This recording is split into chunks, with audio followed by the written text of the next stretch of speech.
Remote jobs in the video games industry sound like the dream, right? Work from anywhere, work from any time, no commute, full creative freedom. But how much of that is actually true in 2025? And what should you realistically expect?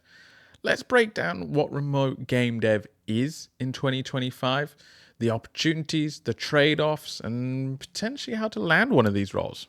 Hello everyone, I'm Piers Duplock, producer and consultant in the video games industry for the last 15 years, and I've been working hybrid, I've worked remotely, I've worked in an office space as well, and I've also hired all of the above. So let's use my experience to kind of break down what this means for you going forward.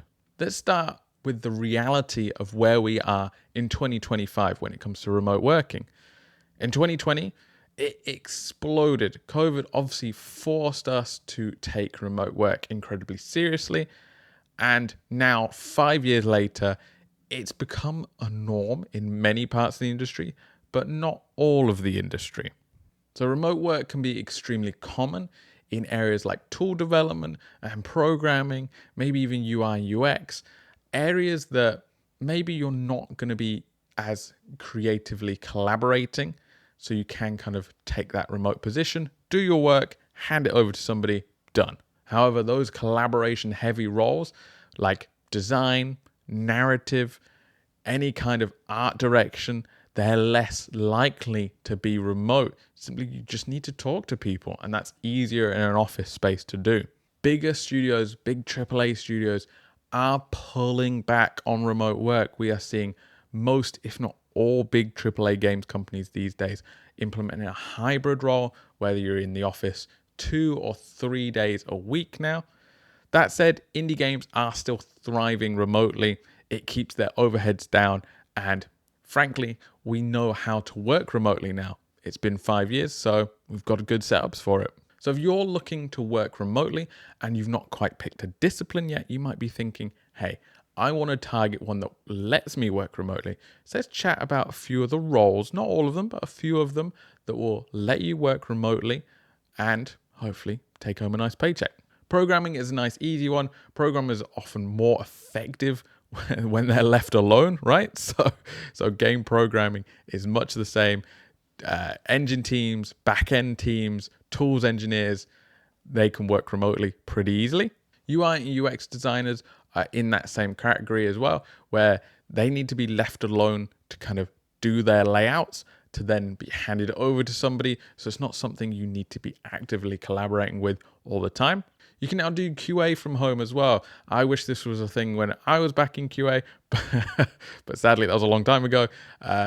It's very easy to download builds remotely, test them remotely, submit your bug reports remotely. So nice and easy remote work. Marketing, community, and live ops roles are of this same category as well. You don't need to be collaborating every day, so it's a much easier role to have remotely. Writers will fall into this point as well. I'm thinking more part-time or freelance writers because they're going to write, then they're going to hand it off to somebody, and then it's going to come back to them. It's less of a collaboration in an office space and more of a, I just need to write a bunch, then I'm going to hand it off. So works well for a remote role. So we talked about a few roles you can get remote. Let's talk about a few that are harder for remote. And I'm going to start with producers. They are much harder to do in the remote world simply because management wants their managers on site. You're communicating with management a lot. So if your upper management has an office space, they usually want you to be there too. Animators, character artists, cinematic directors, anything working with mocap or mocap data does tend to need to be at least a hybrid so you can kind of get yourself to the space. Any junior team member in any department is going to be at least a hybrid role, I feel, simply because you need that time for that mentorship, you need that time for the onboarding, you need that time to, get up to speed. And all of that is going to be so much easier in person, live, off we go. If you're just starting out and that sounds quite intimidating, I would always recommend going for more remote freelance or contract gigs rather than trying to get into the AAA space as a remote developer. It's going to be so much harder as a junior employee, whereas picking up a freelance contract on an indie title is going to be much easier for you. So go down that route. Remote roles don't always get posted on the major websites. The major websites tend to host more AAA game company vacancies. And because they're AAA game companies, a lot of those tend to be in office or hybrid. So where are these remote roles being posted? It's a great question. There are some dedicated resources to remote roles. I'm thinking Hitmarker, I'm thinking Work with Indies. They're great websites to go to for remote roles. There's also some great roles in like tech startups that are adjacent to the games industry. They can be on Remote OK or We Work Remotely. LinkedIn also straight up has a filter for remote roles. I would also use that one. But I also wouldn't discount just following some of these companies on social media. More or less every single indie company I've ever known has posted about their vacancies on social media. So follow the companies you're interested in, pick up on those job postings. And even if there are no job postings, reach out. If you're looking for a remote role, just send them a DM. Be polite, be passionate, just see what they've got available for you. You never know. Let's say you landed that remote role of your dreams. Now, what can you actually expect? Let's go into that a little bit, shall we? There's a few things that will be different when you're working from home than working from an office. Number one, you have to be self-managed. Like no manager is going to walk over to your desk and be like, oh, can you just do this thing for me? That's all on you at this point. And this flows into the second point. You have to be proactive. You have to think about what does your manager want next before they've even asked for it, especially if, number three, you've got time zone differences. You have to be aware of where your remote team members are so you can account for those time zone differences.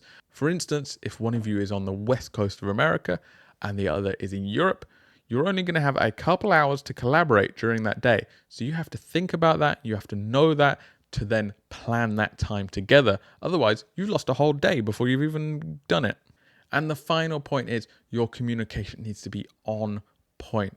You need to be communicating about everything, not just, oh, I finished this task or questions that kind of need to be answered.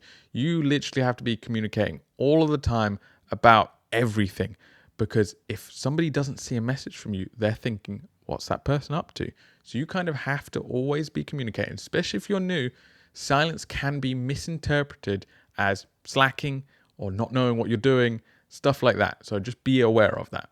You will also need to be aware of the things you're going to be missing out of in a remote role as well. For instance, mentorship is going to be a lot harder. If you're in a more junior role, you're going to have a much harder time getting your manager to kind of sit down with you, take you through the process if you're working remotely. The company culture will feel weaker to you and everyone around you as well. For instance, there'll be no after work beers or summer barbecues and stuff like that. It just won't happen in a remote position. And you will have to advocate for yourself so much more than you would in the office, especially when it comes to promotion time or pay rises or stuff like that. You've got to come with your receipts, because there's no manager sat there knowing how hard you're working because they can see it. You have to be the one advocating for you. Now, you might be thinking, that all sounds terrible. I don't want any of that. Maybe it's time to reconsider whether remote work is right for you, because I'm betting there was a lot of people that, when I said that list, they were like, great, that all suits me. Fantastic, sign me up. It all comes down to you as a person, what your values are, and what works best for you in that moment. And that can change over time as well. So if you've run across the remote position of your dreams, how can you demonstrate you are now ready for it? Let's go into a little list, shall we? I'd always recommend having a strong online presence. This can be a GitHub page if you're a programmer. This could be an art portfolio website. This could be a website of your very own making, if you so wish. Just get your demo out there, get your reel out there, get some demonstration of your work out there. Show that you can self-manage. That's the biggest thing companies are looking at. Can they take on work? Can they be proactive?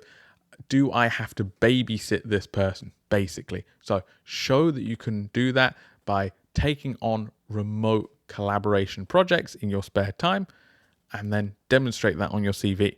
Use your CV as well to demonstrate clear communication. be accurate, be concise, talk very, very clearly in the interviews as well. If you're working remotely, you also want to emphasize time zone compatibility. For instance, just saying, hey, I'll shift my hours by an hour, 2 hours, something like that is a big, big boost because companies like knowing that their people can work on the same kind of broad range, even if they're not in the same country. And if you get to the interview stage, be transparent. Show how they can trust you to work remotely because a lot of the times it's not a perk, it's a necessity. So it's a skill you have to demonstrate. You have to demonstrate how you work remotely, that you can work remotely because there's going to be 100 other people lining up to get that role as well. So to close everything out, are remote roles in the games industry a real thing in 2025? Absolutely. Yes, 100%. But you need to go in informed and you need to go in prepared to go and get one because they are different skill sets to the in-office and hybrid working environments. Drop a comment below if you've managed to lock in a remote role. Tell us how it's going. But also, if you're looking for one right now, drop that below too, and we can see what we can do about that. If you want to keep hearing from me, I'm going to drop a link to a playlist down in the description below. That's going to cover all of my career advice, my career tips, how to get into the games industry, all that kind of stuff. So please, if you want to hear more, follow that link through and it'll take you to all of my other work. If you like this, also please like and subscribe the video. As a smaller creator, it really does help me. I really do appreciate it so much. But I also appreciate you watching the video. So thank you very much, and I'll hopefully catch you in the next one.